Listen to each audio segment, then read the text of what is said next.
Namaskar, viewers. Welcome to another episode of Infinite Possibilities with Pradeep Gupta, brought to you by Mana TV International. Friends, after our last week's topic on freedom versus escape, today we are bringing you another interesting topic. We'll be discussing the distinction between motivation and inspiration. The state of being motivated or inspired is a desired state for most human beings. But why do we desire these states? And is there a difference between these two? We'll be talking about that today. But before we get into the discussion, like always, I would request all of you to please listen with an open mind. The idea is not to challenge, but give you another outlook of looking at things. And if you listen carefully and introspect, you might open some new possibilities for yourself. So friends, now it's time to bring our special guest. I want to invite founder of Victor Manikam Knowledge Group, Mr. Victor Manikam, a man with a very unique perspective who has dedicated his entire life to enriching and empowering others. Hello, Victor. Welcome again to Infinite Possibilities. We're really excited.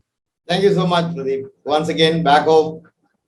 I love when you say that, Victor. Makes us feel so good.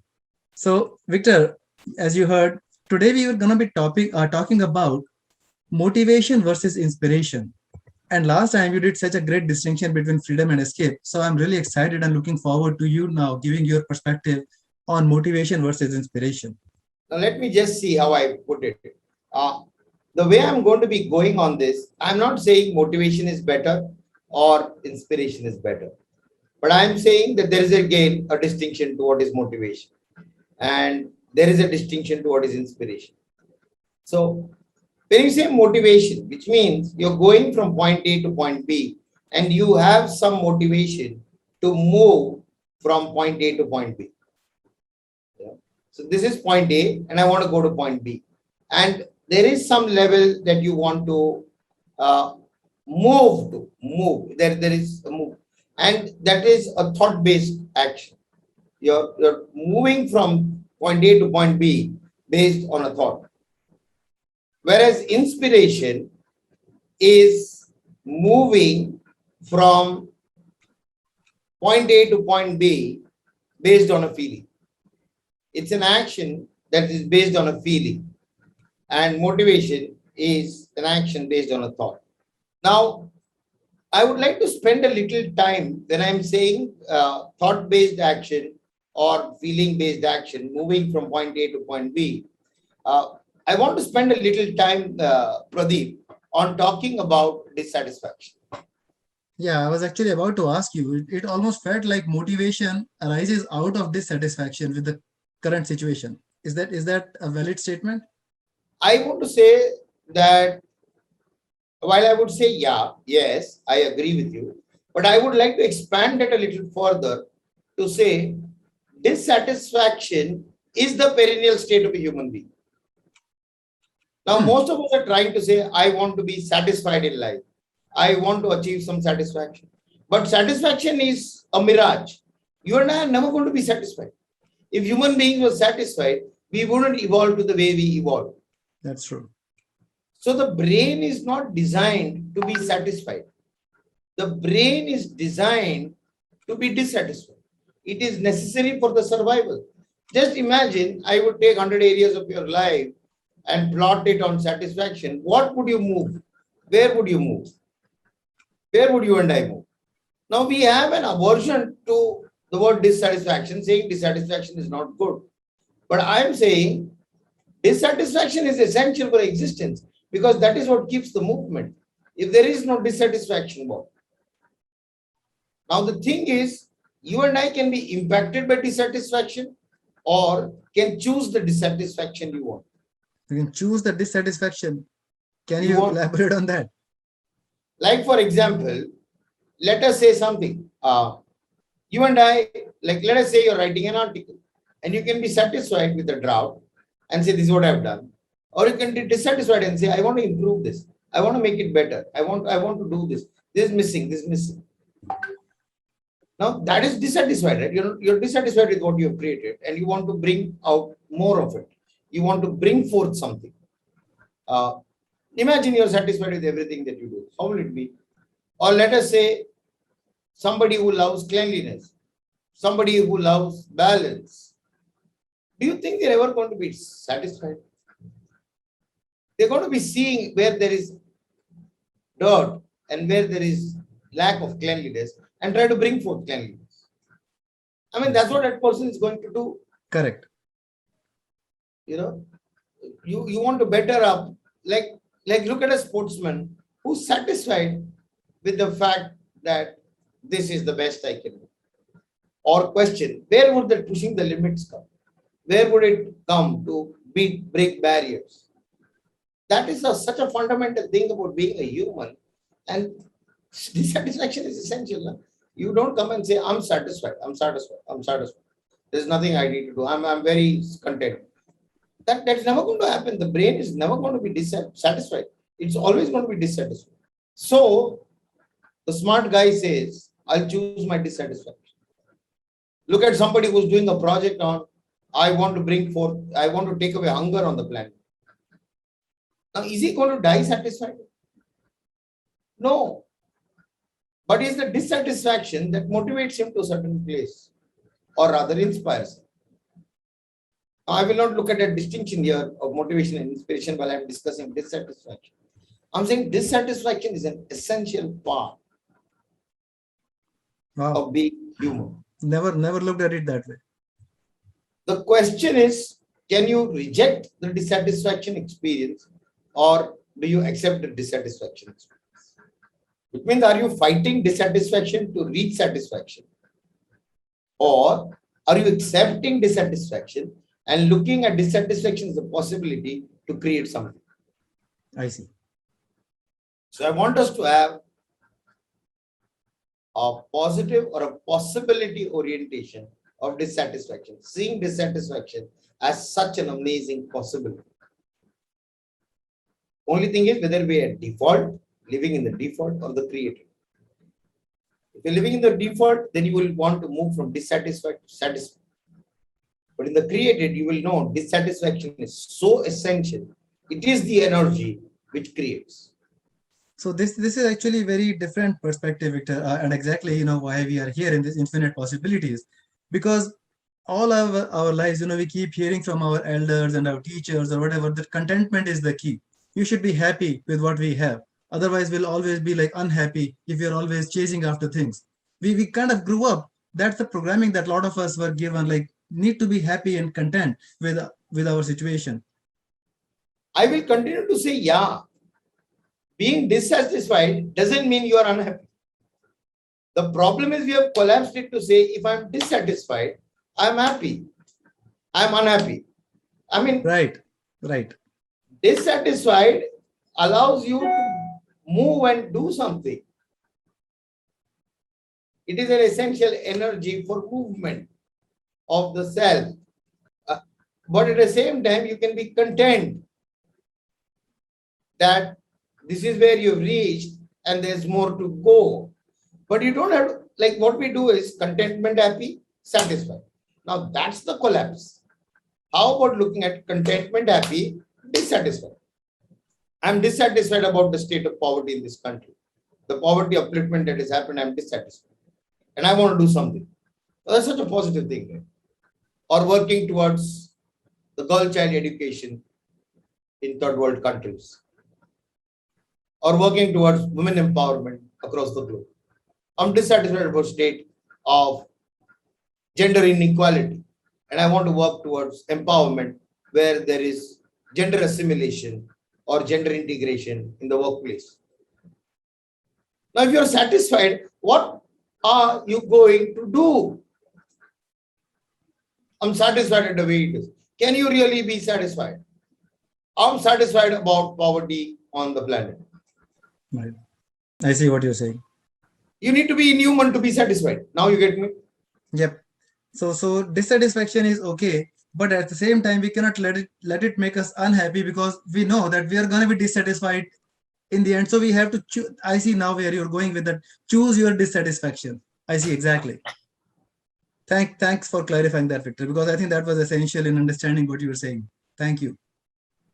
And when you choose your dissatisfaction, it is possible that you might find the purpose of your life.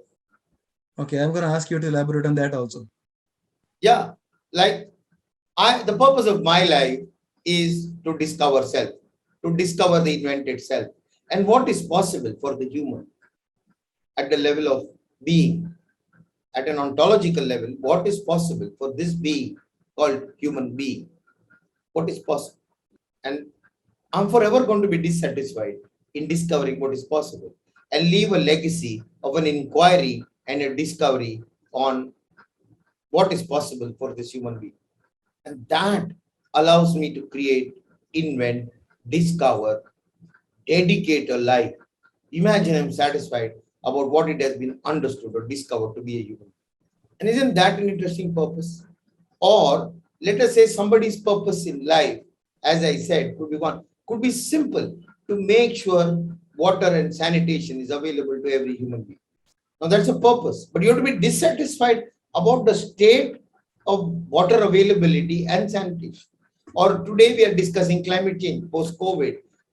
There is this whole discussion on climate change that is taking place, a very serious discussion.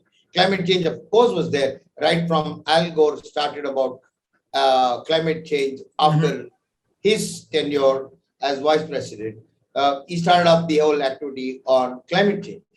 So the conversation of climate change is there since then. Now it has taken momentum across the globe. That time it was Al Gore spreading this awareness, and now the globe is taking cognizance of climate change. Now, when you're taking cognizance of climate change, you have to be dissatisfied about the way we have spoiled the climate, right? Correct. Spoiled the earth and the impact of the climate. And we're going to restore it or integrate it or do something about it. Not just lie down and say, I'm contented with this life on the planet and whatever life throws at me, I'm just going to take it. And it's okay if life works like this. The climate will be the climate as long as it exists. I'm going to be here for 70, 80, 90 years. But the earth is a long life where this 70, 90 years is just a speck when you look at the expanse of time, what difference it makes. Somebody replies like this to climate change, what will you say? That's kind of, it reminds me of our last episode when we talk about resignation. I think that's basically what the attitude is. Perfect, Pradeep, right? So, dissatisfaction. I hope you're settled on this possibility called dissatisfaction. Correct. Yeah. Now it makes sense for us to put the matrix and plot what is motivation at the highest level, and like what is the end game of motivation and what is the end game of inspiration. When I say end game means where is that going? What's the direction of motivation? And in the state of dissatisfaction is what we can begin to plot and see. Okay. All right. So let me just share the visual with our viewers. The end game of motivation is integrity. Bringing integrity requires motivation. There's a movement from one place to another to bring forth integrity, to restore integrity. When I say integrity, integrity could cover the world of balance. It could cover the world of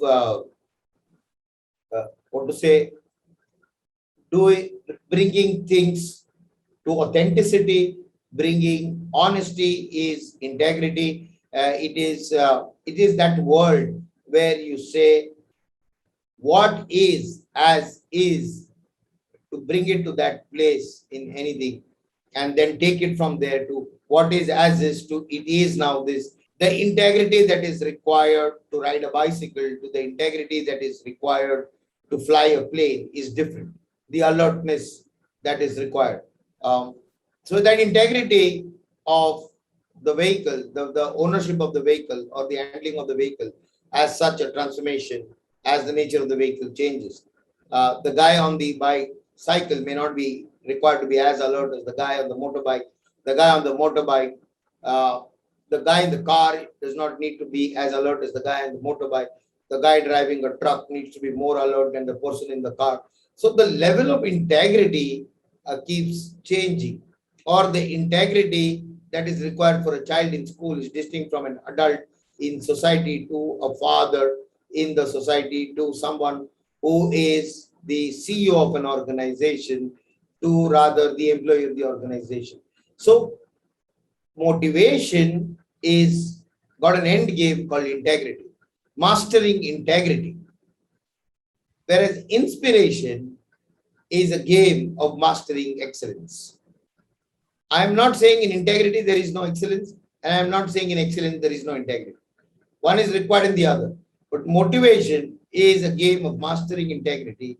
Inspiration is a game of mastering excellence. So can you give an example for the excellence? I know you talked about the integrity part, and you gave a good example of a person on a bike versus a person on a truck or plane. Yeah. Can you give a I'll similar do example that. for inspiration?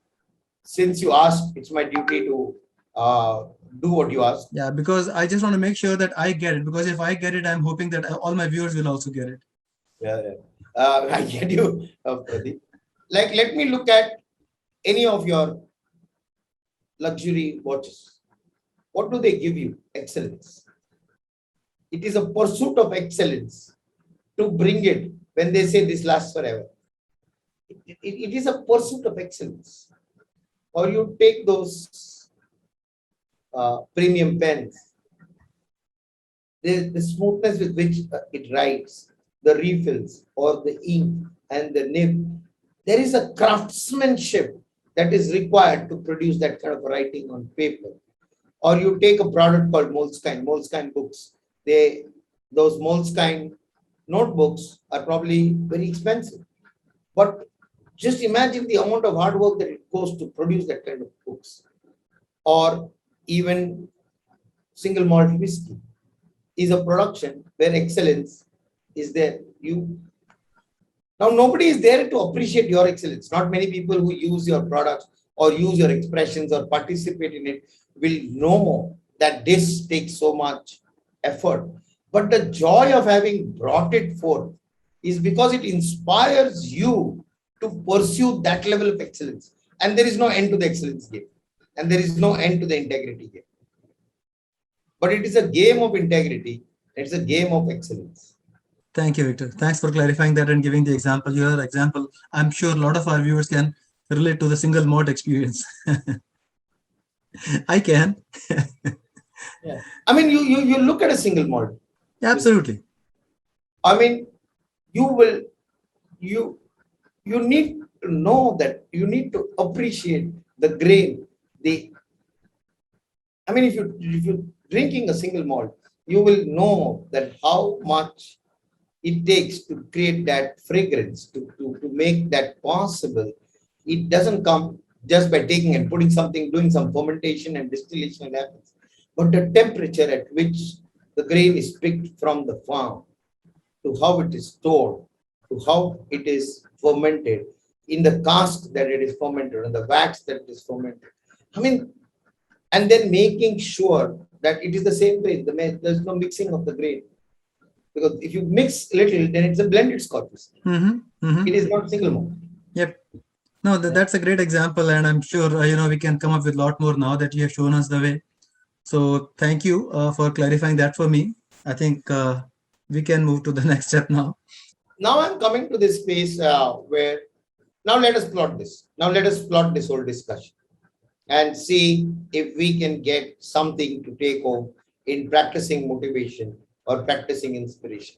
Now let me look at this. I spoke earlier, dissatisfaction, whether you rejected dissatisfaction or accepted dissatisfaction. Now, in the game of motivation, if you are rejecting the dissatisfaction, we'll look at what happens. If you are rejecting the dissatisfaction, then you are manipulating. Like you're saying, it's you are pursuing satisfaction, so you'll manipulate. You will end up manipulating the reality, and manipulating sometimes looks amazing because it looks as how much you can convince the other. What are your convincing skills? So that you can change realities for people, manipulate realities for people, distort realities for people. You will manipulate. You will manipulate. So it's like in your example, it's like almost saying, where is word hunger? There is no word hunger. Yeah. You're basically There is denying no word something. hunger because 80% of the people receive the 2 meals a day. What are you talking about? Yeah, something like that. Okay, I get it. You manipulate reality with some evidence or something like that. Because you have something to do for yourself. There is something which is looking at benefiting you, again benefiting somebody else. When you have a rejection to dissatisfaction and there is inspiration, what you will do is you will destroy.